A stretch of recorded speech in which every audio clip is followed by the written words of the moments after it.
l'élite mondialiste occupant les positions les plus élevées des différentes branches du pouvoir se font un malin plaisir de nous donner quelques indices sur les événements à venir, c'est à nous le peuple de les trouver et essayer de les déchiffrer.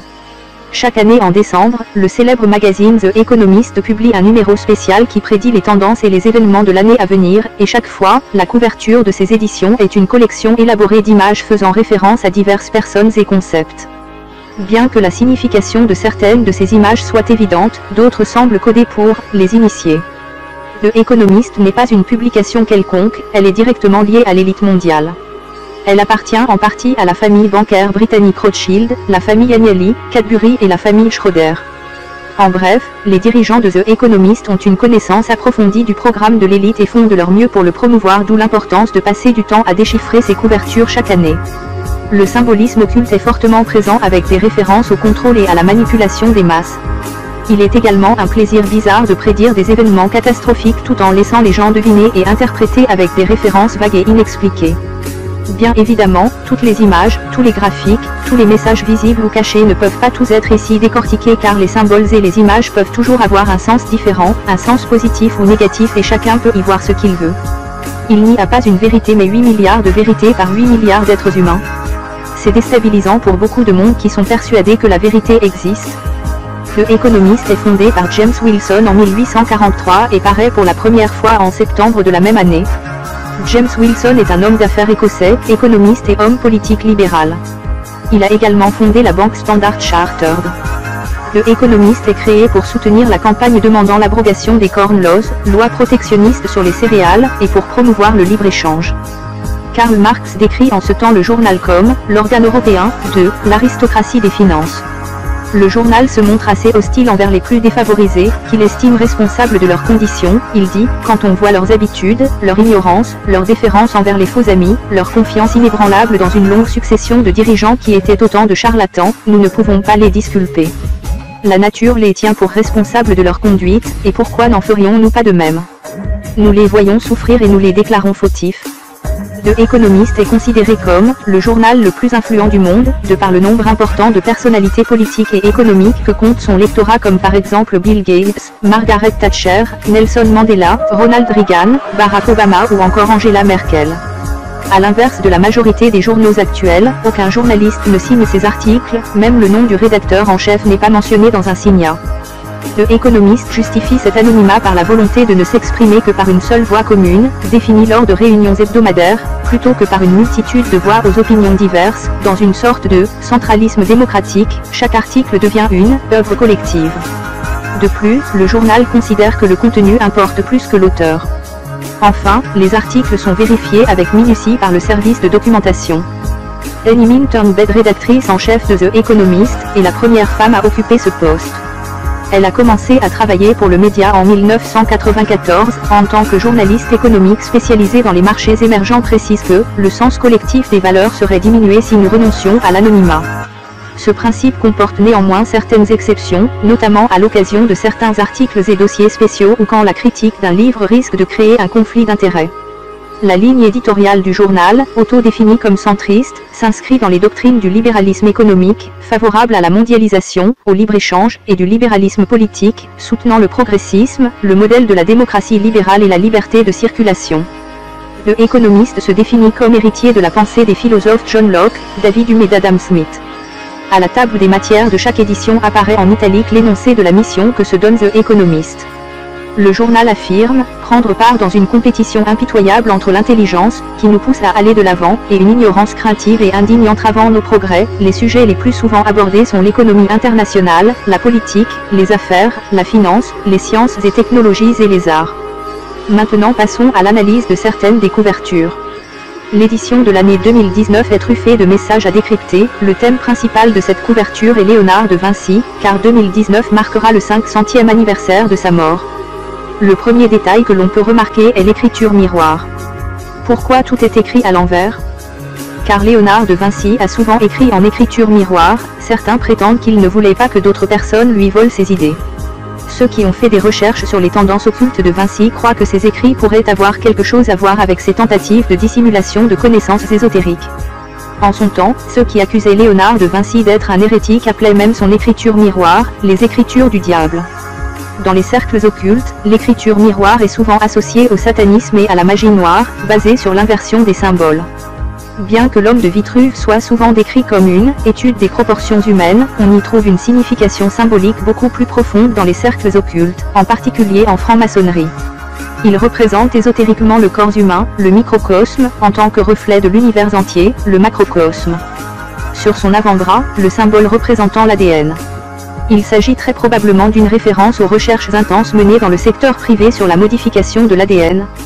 La couverture présente une réplique exacte du croquis de Vinci analysant les proportions de la tête humaine.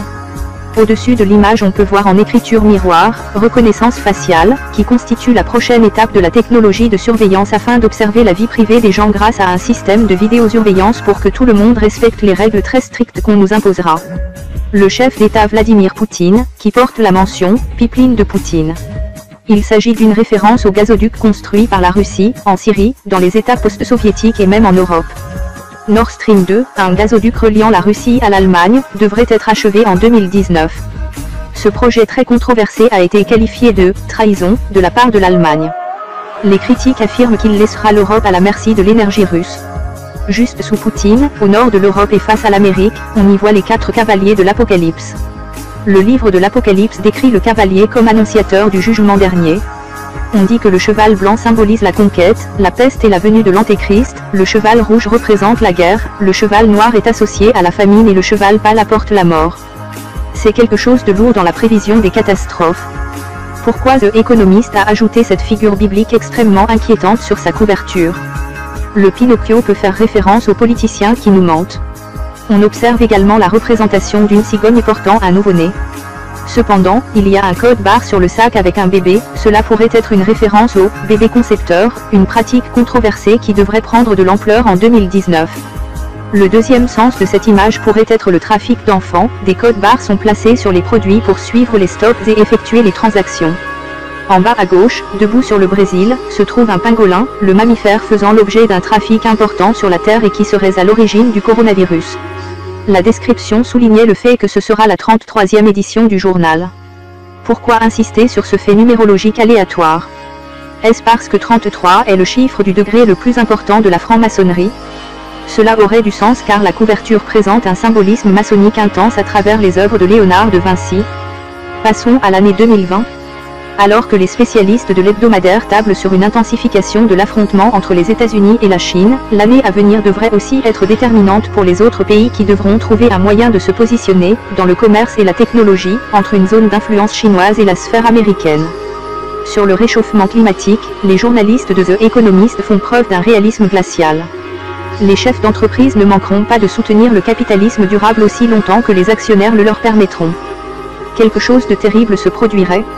La Grande-Bretagne serait divisée, endommagée et diminuée par le Brexit, le monde s'inquiéterait beaucoup des armes nucléaires, et Instagram nous causerait des ennuis pendant les élections américaines.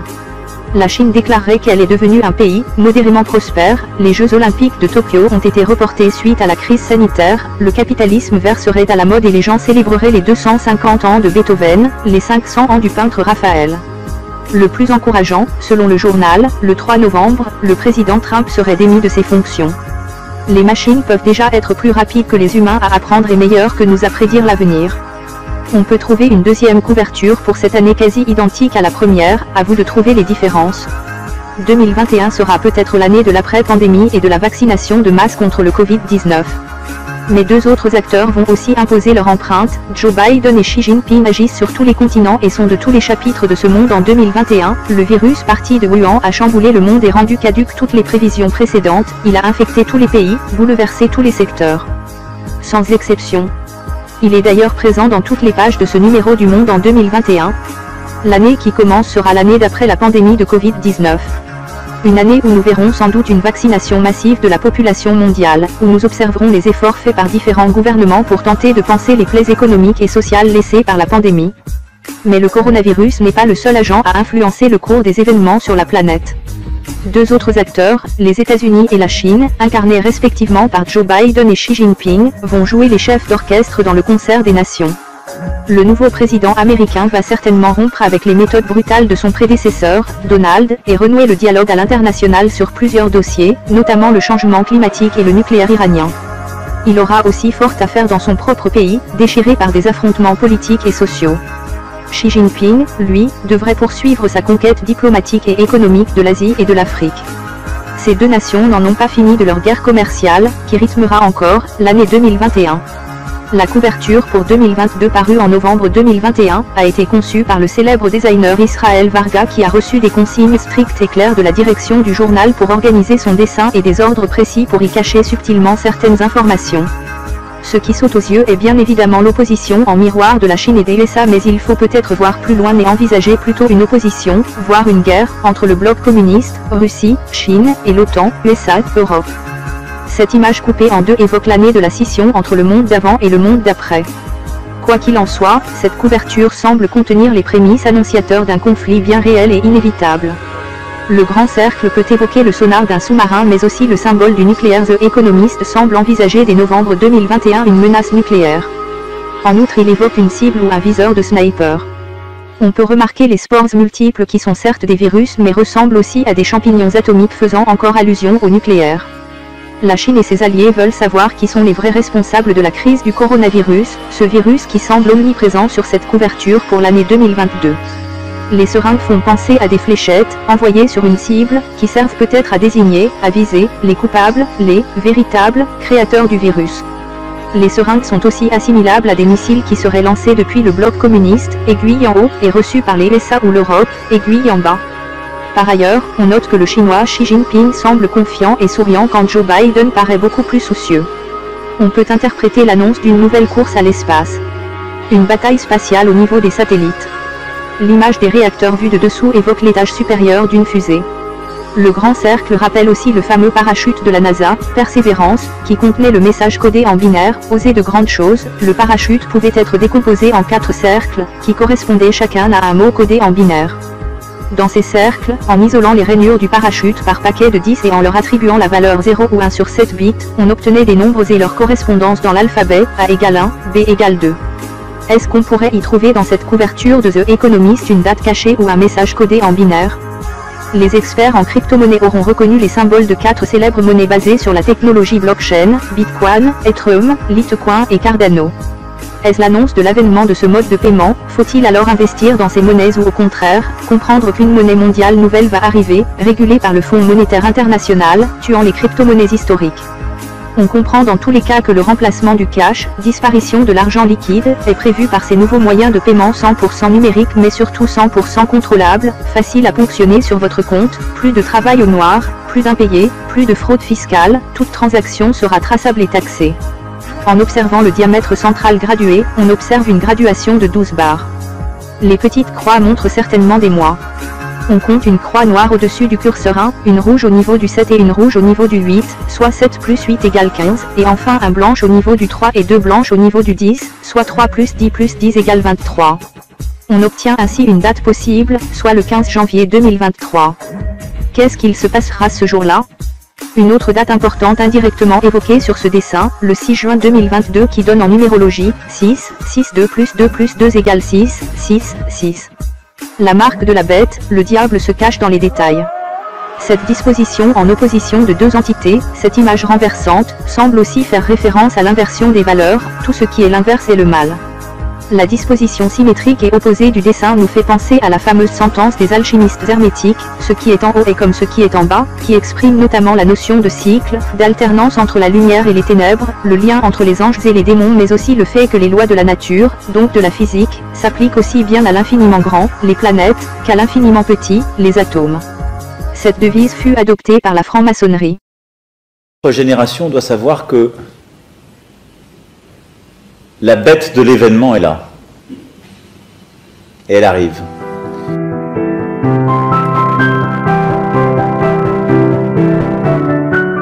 Merci d'avoir pris le temps de regarder la vidéo. N'hésitez pas à la partager, d'écrire un commentaire et de vous abonner. Bonne journée, bonne soirée.